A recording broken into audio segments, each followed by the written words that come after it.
Well, for more on the complicated legacy of Fidel Castro, we're joined by phone with Senator Marco Rubio. Senator Rubio, thank you for joining us.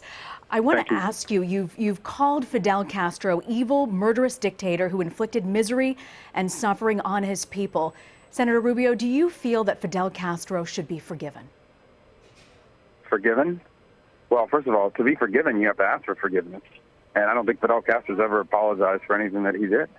So I'm not sure what the forgiveness is about. Number two is, while Fidel Castro is dead, the dictatorship is not. He has not really governed for the better part of 10 years. His brother took over, and they've continued many of the same policies and practices. In fact, even as I'm speaking to you now, there are reports from the island that there are dissidents and opposition leaders that are being rounded up and detained to ensure that they don't cause any trouble, even though these people just peacefully march down the street. These are not armed groups or anything like that. So to go back to your original question, I mean, you don't forgive someone who didn't ask for forgiveness. You don't forgive someone who didn't ever think they did anything wrong. Your Senate Majority Leader Mitch McConnell today referred to Castro's death as an opportunity for Cuba. Do you agree with that?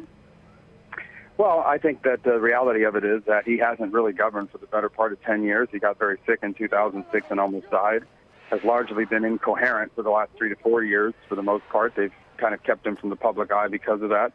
His brother has been governing, and their goal is to create their system of government and leave it permanent. I mean, his brother's over 80 years old as well, so it's not like this is a country run by a bunch of young people. The revolutionary generation, as they call themselves, are all over 80. So you're going to have a lot of these sorts of announcements coming up over the next 5 to 6 years. And the question is, what will follow them? Will it be a new generation of leadership that understands that Cuba cannot move forward unless it opens up to its people in the world? Or is it people who decide we got a pretty good thing going here? You know, we're in power, we're in charge, and we don't want to change the system of government because it guarantees us that we stay in power.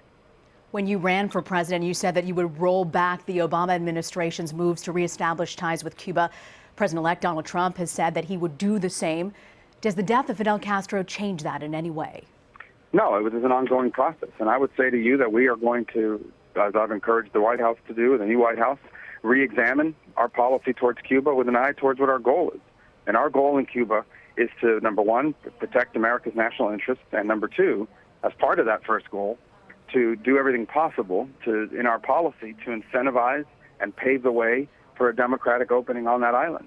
And we should re-examine all of our policies towards Cuba and ask ourselves, does it further that goal or not further that goal? And that's what I would encourage us to continue to do. You just told me a short while ago you don't believe that Fidel Castro should be forgiven, but despite all the suffering Castro has caused, some world leaders have praised Castro today. Pope Francis expressed his sorrow. This is not the usual response to the death of a dictator. What do you think that is, that people have just not forgotten?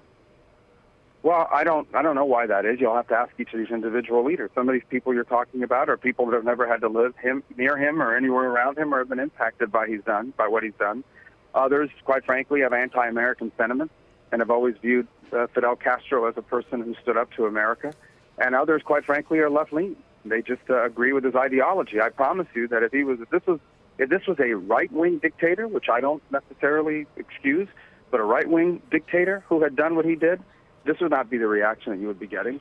So, again, each of these people will have to account for their own level of hypocrisy and how they ignore the fact that he jailed and executed and murdered people. As recently as 1996, American citizens, civilian pilots, were shot down over international airspace, an unarmed aircraft by their MiG-29s. That would not have happened without the direct order and permission of Fidel Castro, something he was never held to account for. So, again, you'll have to ask these leaders why they're hypocrites, but I can tell you that he is not a heroic figure in any way. And in fact, I think will go down if history has an honest assessment of him as one of the most brutal dictators the Western Hemisphere has ever known. What advice would you give President-elect Trump on Cuba-U.S. relations? To examine all of our policy towards Cuba with an eye towards our goal. What's in our national interest as a country, America? That's our first obligation. And I think as part of our national interest is to have a Cuba that is stable and free. If Cuba is not stable and free, it will continue to be a source of mass migration. It will continue to be a source of economic crimes where you have people coming from Cuba stealing money from Medicare and then going back to Cuba when we're about to catch them and living there. It will continue to be a source of anti-American activity. This is the same Cuba that just a couple years ago was caught helping North Korea invade international sanctions. So our goal for Cuba should be democracy and freedom because it's in our national interest, the right thing, and our policy should reflect that. Senator Marco Rubio, thank you very much for joining us, Senator. Thank you.